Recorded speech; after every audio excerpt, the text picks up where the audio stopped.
Chamar aqui para a nossa primeira palestra o senhor Silvio Magalhães Barros, que é secretário de Estado de Planejamento e Coordenação Geral do Paraná e ex-prefeito de Maringá por 2 mandatos. Ele vai dividir com nós a história deles quando construíram ambientes mais sustentáveis e inteligentes. Por favor.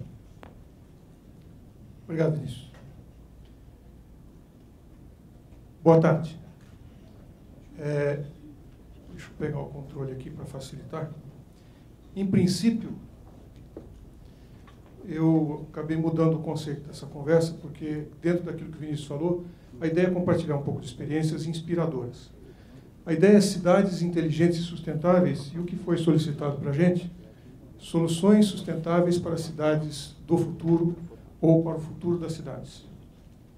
Na verdade, isso é uma pergunta que eu queria propor. Cidade do futuro é uma coisa. Masdar, nos Emirados Árabes, Eco Atlantic, na Nigéria, Songdo, na Coreia, isso são cidades do futuro. Mas será que não é mais importante a gente discutir o que é o futuro das nossas cidades? Cidades onde a gente já vira, já existem, e que terão que resolver seus problemas de uma maneira sustentável e inteligente para frente. Não está saindo aqui o... Pode passar a próxima, então, porque não está saindo. De qualquer forma, o que a gente gostaria de considerar com vocês aqui é essa palavra futuro. Quando que é isso? Quando é futuro? Quando nós considerarmos a gestão do prefeito, futuro é antes ou depois da gestão? É durante a gestão ou é depois da gestão? Qual é o gestor ou membro da equipe que considera futuro dentro do seu mandato?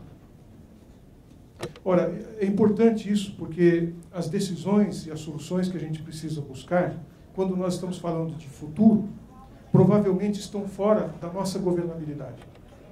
Mas se nós não tomarmos essas decisões agora, não vai acontecer na frente. Então, eu queria compartilhar com vocês uma experiência de como lidar com essas coisas de formas diferentes.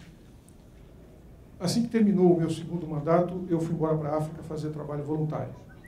E conheci uma experiência na África, em Ruanda, muito interessante. Eles têm lá um negócio chamado Umuganda. Umuganda é o dia do trabalho comunitário. Todo último sábado do mês, das 8 da manhã às 11 da manhã, todas as pessoas de 18 a 65 anos precisam fazer trabalho comunitário. É obrigatório. Isso inclui o presidente, os ministros, todo mundo, prefeito, todo mundo tem que fazer trabalho comunitário. O trabalho comunitário é decidido nas vizinhanças de onde eles moram. E é decidido pela comunidade circunvizinha. O que precisa ser feito? E que pode ser feito pela comunidade. Aí nós fomos ver a experiência naquele dia, nesta comunidade. Eles tinham decidido que o que precisava ser feito era limpar as canaletas, porque as ruas não são asfaltadas, e estava chegando a temporada de chuva. É como desentupir bueiro, né, para nós. Se a gente não limpa as canaletas, a hora que chove muito, vai alagar e as enchentes podem prejudicar e danificar as estradas. Então, a comunidade se organiza e todo mundo vai para a rua fazer esse trabalho. Essa outra comunidade tinha tomado uma outra decisão. Eles estavam construindo uma casa para os professores poderem morar na escola, porque senão eles têm que fazer viagens muito longas e, neste caso, eles queriam fazer uma casa para que os professores pudessem ficar na escola e fazer educação integral com os alunos. Em síntese, eles terminam o trabalho daquele dia e, quando acabou o serviço, eles se reúnem embaixo de uma árvore para discutir qual é o serviço do mês seguinte. No próximo mês, o que nós vamos fazer? Então, com um mês de antecedência, eles já sabem exatamente para onde eles têm que ir, o que deve ser feito, e a comunidade toda participa disso. Quando eu conheci o Umuganda, eu fiquei pensando, será que isso dava certo no Brasil? Será que funcionaria?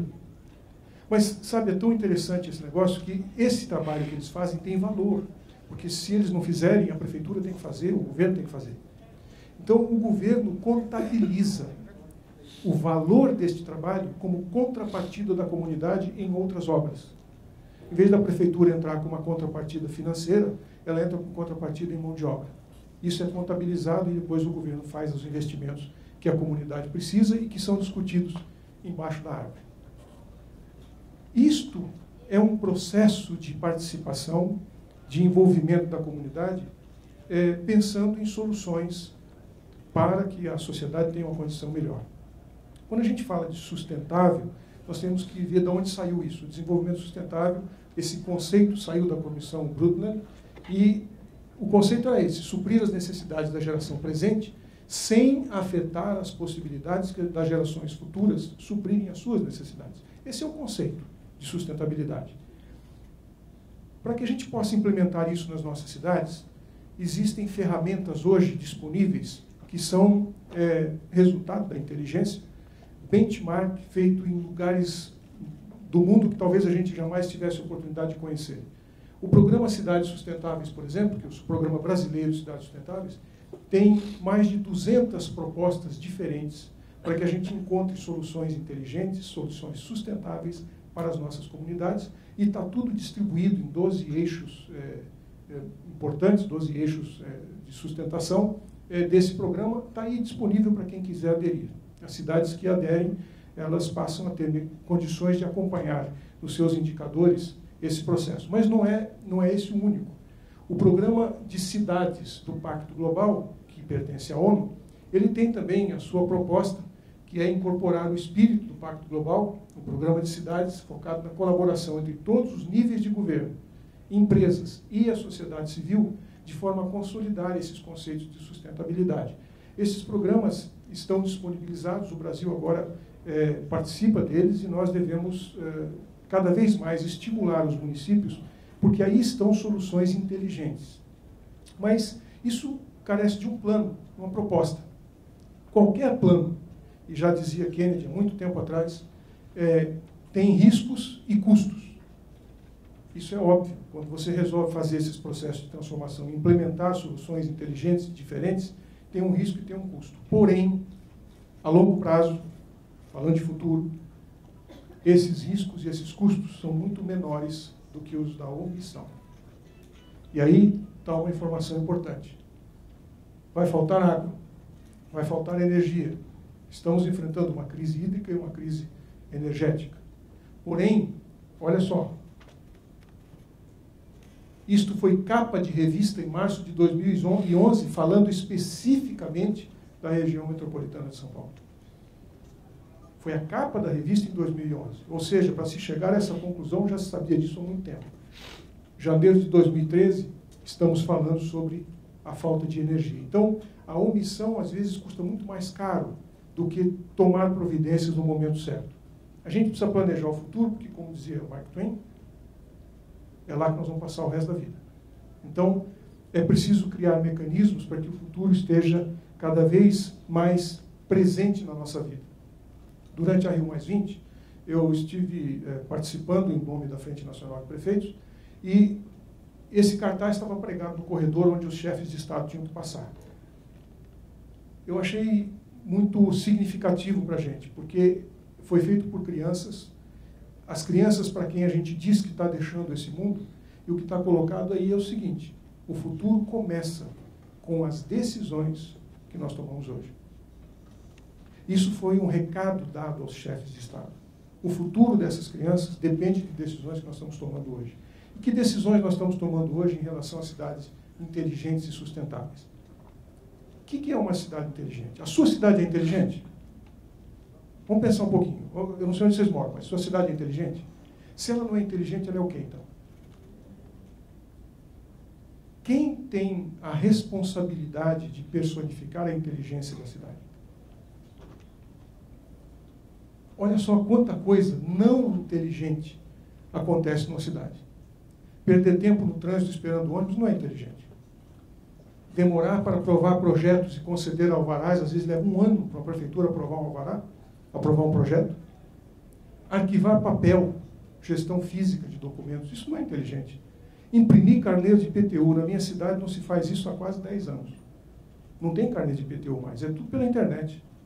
O carnê de IPTU custa uma nota para imprimir, depois as pessoas pagam uma parcela só e jogam um monte de papel fora, que custou caro para fazer e que custou caro para entregar. leitura manual de água, luz e gás, mandar uma pessoa na casa da gente para ficar lendo o relógio, quando isso tudo pode ser feito por telemetria, online. Enterrar lixo, gastar mais água, energia e telefone do que o necessário.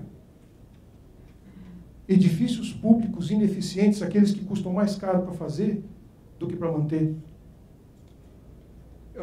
E não tem sentido isso, né? Nós deveríamos, aliás, eles custam mais caro para manter do que para fazer.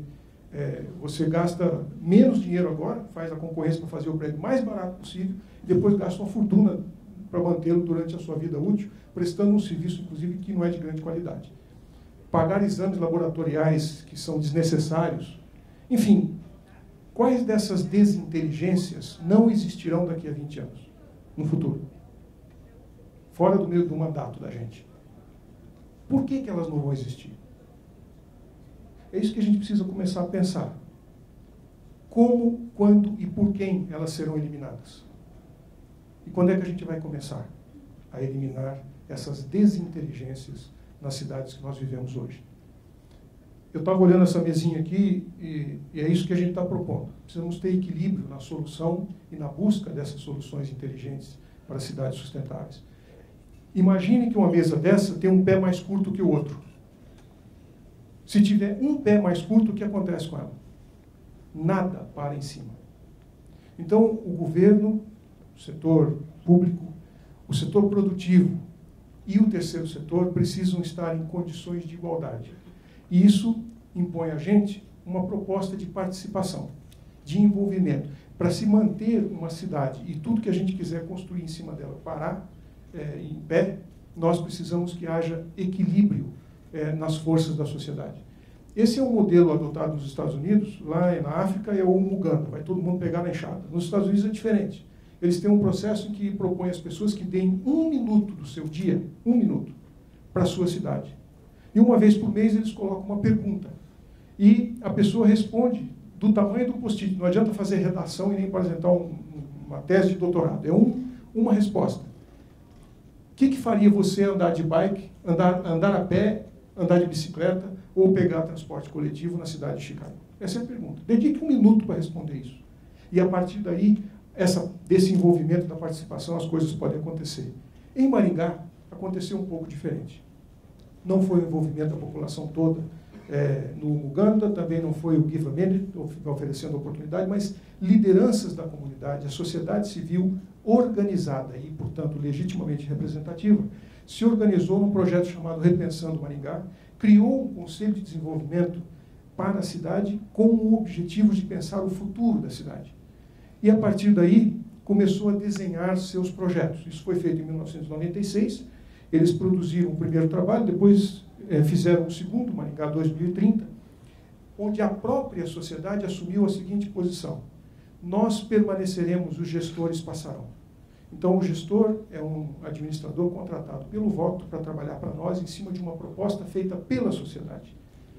E daí surgiram várias propostas e várias soluções. O CODEM hoje trabalha no Maringá 2047, quando a cidade vai completar 100 anos.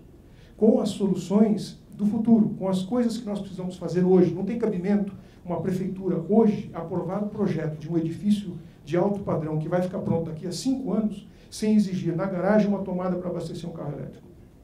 Não tem cabimento isso. Aí eu pergunto, quais prefeituras estão aprovando projetos hoje e exigindo a tomada na garagem de um prédio de alta classe? Então, não tem cabimento, nós não estamos pensando nas soluções do futuro.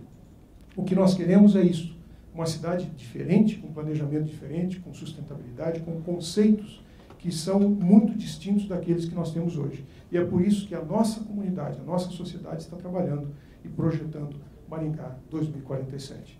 O que eu quero dizer para vocês é o seguinte, isso dá resultado.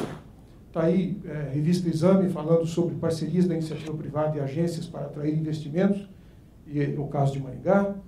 Outra revista Exame, uma visão comum e futuro, como a parceria entre o poder público e a sociedade civil organizada fez Maringá combater os desvios de dinheiro público e fazer um planejamento de longo prazo que as cidades brasileiras não têm. Mais uma vez, Maringá colocada dentro de um contexto, há 18 anos, a sociedade civil organizada assumiu o papel de planejar o futuro da cidade. Isto é o que faz com que a gente consiga ter esse diferencial. O que eu queria dizer para vocês é o seguinte: a solução para uma cidade sustentável, uma sociedade, uma cidade inteligente, não necessariamente está no hardware e no software. Está na parceria entre a população e a prefeitura. Esta, eu posso assegurar a vocês, é a melhor e a mais interessante solução para que a gente construa cidades sustentáveis e inteligentes. Muito obrigado.